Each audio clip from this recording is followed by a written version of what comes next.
Seasmoke chose him. He surely has Targaryen blood in him somewhere. The dragon must sense it. The Queen of the Seven Kingdoms has just been told the brutal truth about her own dynasty, and she has decided not to hear it. Most people watched Season 2 of House of the Dragon and took away with a nice story about Addam of Hull, the unwanted son, the shipwright nobody looked at twice. A dragon comes out of the sky and picks him, and for a moment, it's the only good thing that happens to anyone in that war. A fairy tale in a show that doesn't do fairy tales. But there's a problem with that reading, and the show hands it to you 3 separate times in a single episode. There is no Targaryen line behind Addam of Hull, not a name, not a record, not even a rumour. He tells Rhaenyra so himself. And the series goes out of its way to make it so, because in the book, Addam does have Targaryen blood, and House of the Dragon took it away from him for a reason. So when Rhaenyra stands on that beach and says he surely has Targaryen blood in him somewhere, she is hoping it, willing it to be true. She is looking directly at the thing that destroys her family's source of power, and she is replacing the harsh reality with the only answer that allows that power to survive. But Seasmoke didn't confirm the rule that Game of Thrones and House of the Dragon spent years teaching you. He broke it right in front of the Queen, 1 full episode before the Red Sowing, and everybody in the story was so relieved to have another dragon that not one of them stopped to question the significance of what they had just seen. By the end of this video, you're going to understand why the heir to the Iron Throne looked at Addam of Hull and called him a mongrel, and why that was the most honest thing anyone in House Targaryen said all season. The rule. To see what Seasmoke did, you have to understand the rule first. Dragons belong to the blood of the dragon, not to the brave, not to the clever, to the family chosen by the gods to wield this incredible power. It's in the cradle scenes, the egg placed beside the newborn. It's in the way a Targaryen girl learns to fly, while a peasant child is still learning to walk. You stand before the Queen of the Seven Kingdoms with a dragon of House Targaryen! This line is crucial. Notice how the Queen puts her crown, her line, and the dragon in the same sentence, in the same breath. A dragon of House Targaryen. Except, Seasmoke was never hers. Seasmoke was Laenor Valerion's, and Laenor sailed away years ago and left his dragon behind. This detail doesn't matter to Rhaenyra. In her eyes, every dragon is Targaryen property, the same way the realm is Targaryen property, and for the same reason. That's her entire ideology in a nutshell. And it's not just her. The Dragon Keepers explain the whole doctrine in 3 sentences. 1. Dragons are sacred. 2. They are the last magic left over from old Valyria. And 3. They are not playthings for the games of men. Anyone who isn't a dragonlord who reaches for one isn't being ambitious. He's committing blasphemy. And here's the crucial moment, where House of the Dragon parted the curtain and nobody bothered to look behind it properly. Rhaenyra Targaryen is trueborn, pure Valyrian blood on both sides. When she was 14, she stood in front of Seasmoke, tried to claim him, and was nearly killed for it. A trueborn Targaryen refused. That's the fact that changes everything. The experiment. Because the Blacks are losing, they get desperate. Rhaenys is dead. Meleys is dead. Daemon is stranded in Harrenhal, talking to ghosts. And Jace proposes something that sounds radical, and yet isn't. Search the marriage records. Find the noble houses that Targaryens married into. Somewhere in those bloodlines, there must be a lord or a knight with enough Targaryen blood to ride a dragon. Listen to that plan again. It doesn't question the rule, but extends it. It says, the blood is still the blood, we just need to go looking for it further out.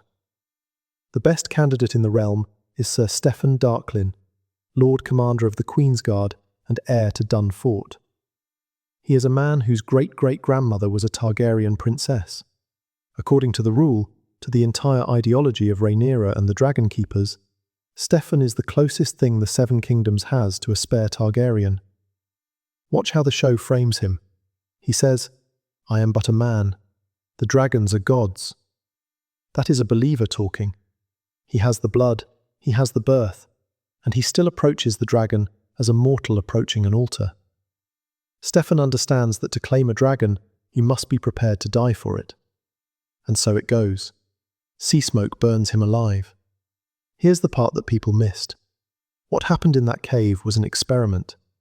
The series took the single best documented drop of Targaryen blood outside the family, a man with a Targaryen princess in his family tree, and it put him in front of a dragon who promptly turned him into a pile of ash. The conclusion? Blood alone is not enough, and Rhaenyra's response to that result is the most revealing line she has all season. It was a reckless thought that an ancient Valyrian beast would suffer a Darklyn to ride it. She doesn't conclude that the rule is wrong. She concludes that Steffon wasn't Targaryen enough. Miss Arya, a former slave, a woman who has been bought and sold, hears that and immediately asks whether they might look among the other highborn houses of the Seven Kingdoms. Even she can't see past it. That's how unquestionable the rule is to these people. They need a clearer wake-up call, which is exactly what they get. The dragon goes looking.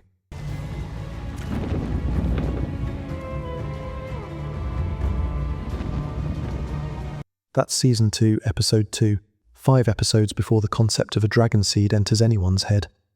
A man is crouched on a beach picking crabs out of the shallows, and the show puts a riderless dragon in the sky above him and lets it fly past.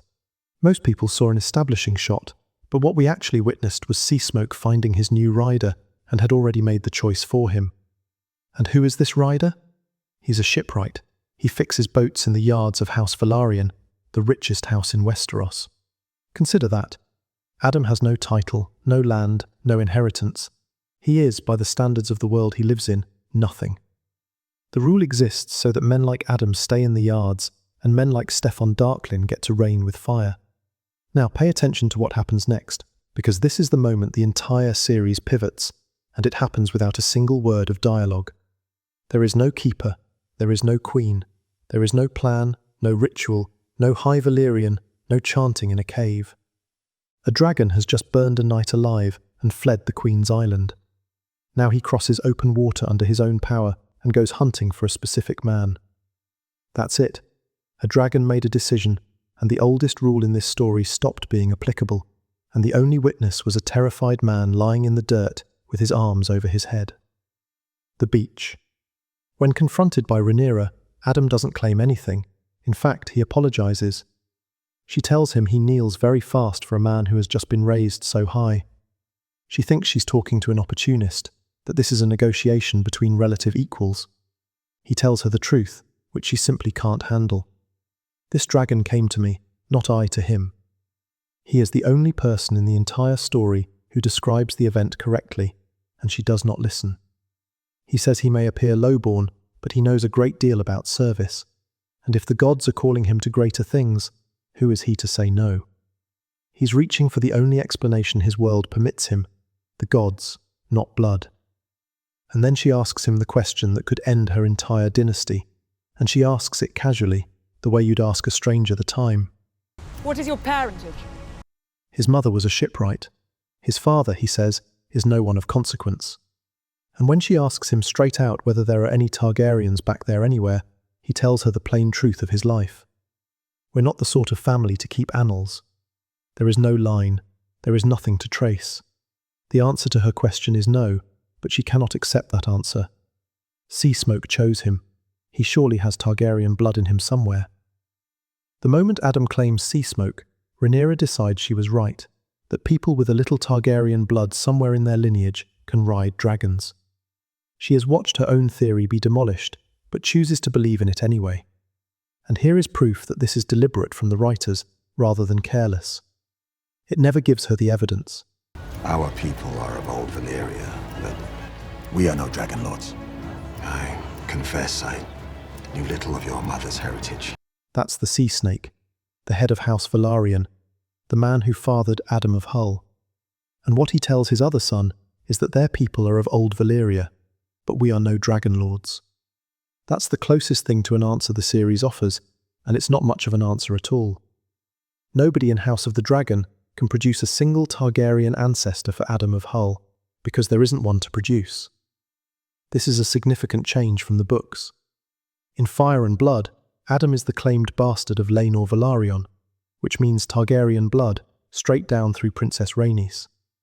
But in the TV versions, They took the Targaryen blood out of him and made incapable of claiming a dragon anyway. The order is altered too. In the book, Jace conceives of the sowing first. He sends out the call, and Addam is one of the many who answers it. On screen, the dragon moves first, and everyone else follows. And you can see the conclusion arrive in real time, because it isn't Rhaenyra who thinks of the Red Sowing at all. Rhaenyra is still at the table talking about finding someone with a more direct line of breeding, and it's Mysaria that tells her she'd do better looking under the sheets and in the woodpiles. The bastards, the small folk. Mysaria says, "A common shipwright vows to serve you while your brothers seek to destroy you." And Rhaenyra responds, Let us raise an army of bastards. That's the moment it all became clear. And now, look at the chain of events that brought it about. A dragon decided, Addam was chosen, and Mysaria saw the significance of it. Rhaenyra was fourth in that queue. The Red Sowing is remembered as the moment Rhaenyra broke the rules of her own house. But what really happened was a dragon proving that the rules never applied in the first place. The flip. There is exactly one person in this story who understands what happened on that beach, and he's the last person you'd want to be right. Mongrels! Mongrels. Jace Valerian, heir to the Iron Throne, has done the arithmetic that his mother refuses to do. House Targaryen is the blood of the dragon. If any may lay claim to it, what are we then? Rhaenyra answers him, the rightful rulers of the Seven Kingdoms, as though saying it makes it true. But Jace already knows that birthright is a lie, because Jace is a bastard. He can only argue his legitimacy because he has a dragon. The second a shipwright picks one up off a beach, that proof is worthless, and Jace becomes what he always was, Harwin Strong's son and the rightful heir of nothing. That is the terrifying truth about Addam of Hull. Not that a good man got lucky, that an animal with no politics and no interest in who anyone's grandmother was, flew across open water and demonstrated, in front of a queen, a prince, and a small council, that the only thing separating the men who rule Westeros from the men who fix their boats was paperwork. So the next time you watch Rhaenyra on that beach, watch her face when he tells her his family keeps no annals. That is the sound of a door closing on the only answer that would save her, and she does not flinch. She decides with no evidence whatsoever that he must be one of them somehow, because the alternative is that she is nobody special, and neither is her father, nor any of them. Everything after that is a queen avoiding a fact she cannot afford to confront. You will not watch the Red Sowing the same way again. So which moment was her last chance to actually understand it? Was it the parentage question on the beach, when Addam told her there was nothing to find? Or was it Corlys saying flat out that the Valerians are no dragonlords? Pick one and defend it in the comments. And if you want more of this, then please subscribe. We've got plenty more deep dives and revelations on the way.